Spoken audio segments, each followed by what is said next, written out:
The World Trade Organization is the only global organization that regulates trade between countries with the goal of streamlining the system while keeping in mind the best interests of industries producing goods and services, importers of these products, and exporters as well. Since it was established January 1st, 1995, 157 countries have become members.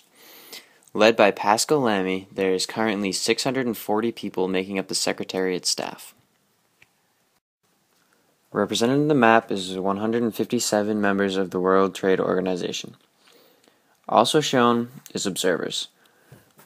Observers are not technically members of the World Trade Organization, but they do sit in on a lot of major meetings that are held by the World Trade Organization. Among these observers are countries like Afghanistan, Iran and Iraq, the Vatican, and Libya. The importance of a World Trade Organization is easily observable. As we know, communication, or lack thereof, is a major cause of conflict around the world. The UN provides many ways of doing that, and the WTO is a great example of one. There is no other place for countries to state their needs when it comes to trading with foreign countries.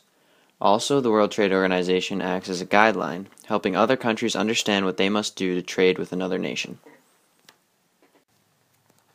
The World Trade Organization bases its policy as follows.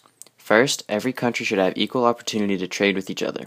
In other words, they work to eliminate barriers that make it more difficult for a country to trade with another. For example, unusually high tariff rates for a single country, but especially low rates for another. Second, a more controversial issue is treating foreign and local producers equally. The World Trade Organization believes local businesses should not receive any special treatment simply because they are within one nation. The organization also advocates to simply eliminate all trade barriers. Trade barriers are things such as tariffs, embargoes, import bans, or any other policy discouraging free trade. The application process to become a member nation is lengthy and requires multiple processes. First, a formal written request for membership must be written, known as the request for accession. Second, along with the request, a memorandum on the foreign trade regime must be provided.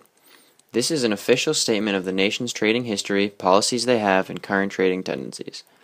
After this, negotiations on the conditions of entry begin. This is where the country requesting membership declares that they are in agreement with the World Trade Organization policies and commitments. Next come bilateral negotiations, which is a discussion session with working members of the organization. These steps all come together as the final accession package. Once this is approved, the nation becomes a full member.